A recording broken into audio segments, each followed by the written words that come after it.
Anyways, yeah, so we have to walk just like vast distances until we get to our destination. And it's just... Maybe you can ask these ladies here if you are holding it right. Okay. On your head. Is it... How do you put this on your head?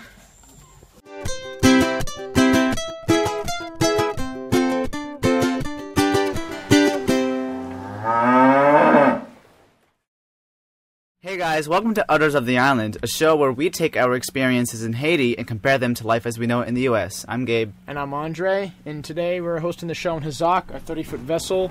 For those of you who don't know, we sailed together as a family all the way to Haiti, and it is our duty to share our experiences with you in your home on YouTube so you can watch them and be either entertained or informed. We have a few more guests in house. We have our father, Peter, also known as Rabbi Peter, and my wife, Kara, and again, my cousin, Zachary. Today, what are we talking about today? Today we're talking about water. Water. We decided we're actually going to really compare precisely what it's like to get water in Haiti compared to life as we know it in the U.S. So I guess to start, in America, when you get water, what do you have to do, Gabe? Well, first you actually have to get up, usually, and walk to the kitchen. Oof. Yeah, in the kitchen. I can't even. And once you get to the kitchen, you go to the faucet and turn the handle. You have to turn it. Or press it. And the water's coming out, and you gotta, like, twiddly-dee it with your finger. Make wait sure for it's it to get cold. Cold enough to drink. And then you gotta go in the cupboard, get a cup, fill it up, and then turn that off and fill it and go in the fridge and crack the ice cube tray and then fill the frickin' tray up with water again. Put it back in the freezer, and then you gotta wait, like 2 hours for ice cubes or something like that? Something like that. In Haiti, it's a little different. Just a tad. What are your thoughts, Gabriel, on just the simple act of having to get water here in Haiti? Well, comparing it to the U.S., here I wouldn't say it's easier, but it's a lot harder. That's home. We are now leaving our home to get water. This is how we do it. We can't just go into the kitchen and turn on a faucet.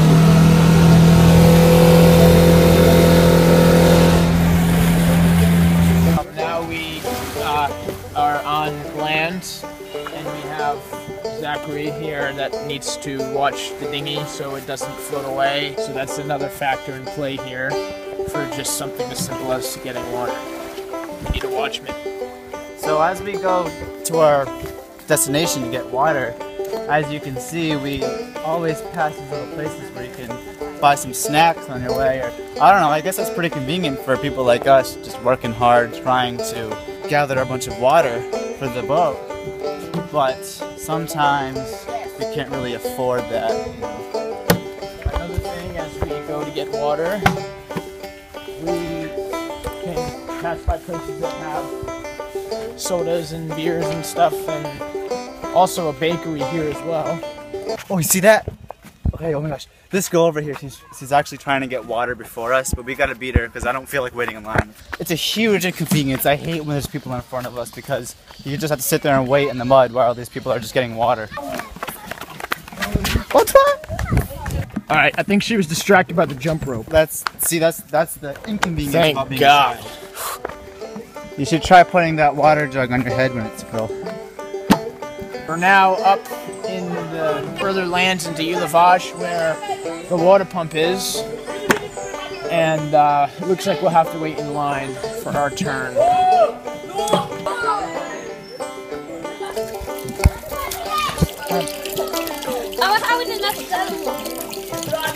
There's just a lot of people in line, so we don't want to interfere and take a bunch of water just for the sake of the videos. We're going to pretend like we got the water, and normally once this is filled, we'd have to take this and hike all the way back to the boat. Luckily for me, it's not full this time, so...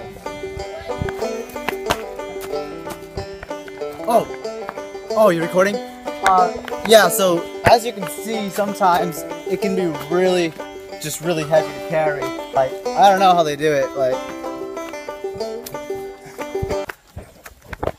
Is that right? Am I doing it right? Is it? How do you put this on your head? No, put it on your head. That. And then let it go. So, he can't do it. He can't do it. I can't do it. Dude, please come on. Grab it. Grab it. Please grab it.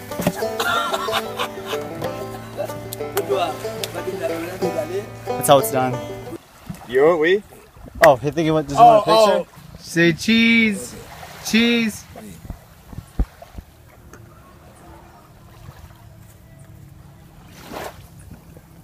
Say cheese. Yeah. Zachary helped us put the water back in the dinghy, and there's a little fisherman there. And I guess he wanted us to take a picture of his boat, so Gabe and I thought, why not take a selfie?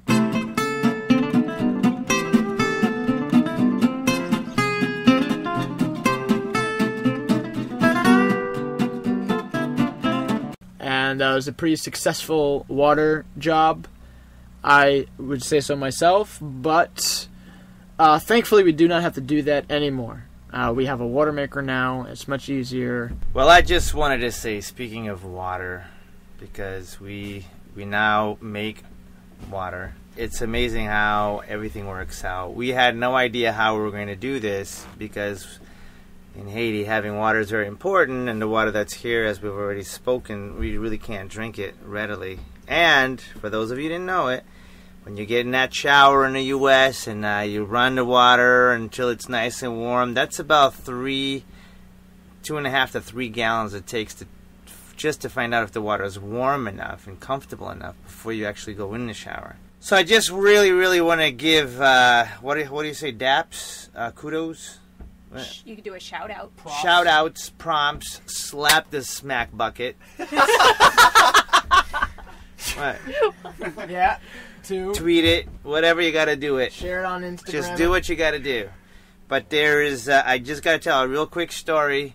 We got an invitation to go to Good Times Marina, Who Dat restaurant. Who Dat. My mom came. They wanted to meet some missionaries. I showed up, and they were talking, yada, yada, yada. And they asked out of nowhere, they said, so what do you guys need? What do you guys need? And it dawned on me, we needed a water maker, because we had no water maker, you know. I just thought of something we need. We need a water maker, and Martin's mom said, well, how much is a water maker? And I said, well, it's close to $7,000. Right.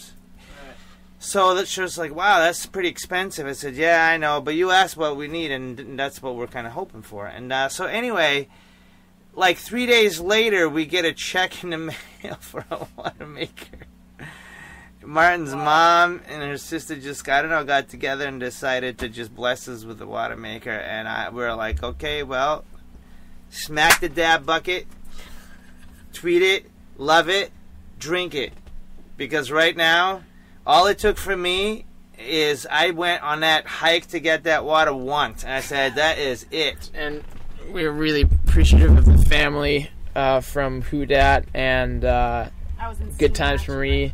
Good Times Marina in Steenhatchee, Florida. Thank you for watching this episode. If you or someone else is either cruising by or in Haiti or coming by Lavash, send us a message. Let us know. Maybe we can meet up. They can be a guest speaker on the show, or we can just show you around on the island. I think it'd be really cool to meet other people like us. Let's do a trivia. Surprise quiz trivia. Surprise! How many teats are there on our Udder logo? Rabbi Peter. I know. Being a teat man. That rabbi's frisky. Oh gosh. No, I'm just saying. I noticed these things. You got to answer the trivia question. Okay. I would say 4. 4. That is correct. There are in fact 4 Udder teats on our Udder logo. Smack that dab bucket. Hit the like button. Share us on Facebook, Tumblr, Twitter. Send a picture of our Udder on Instagram. Send us any questions or suggestions you may have, and we will go out and film that experience for you. And if we live to tell about it, we'll upload it on YouTube. I guess we'll see you next week.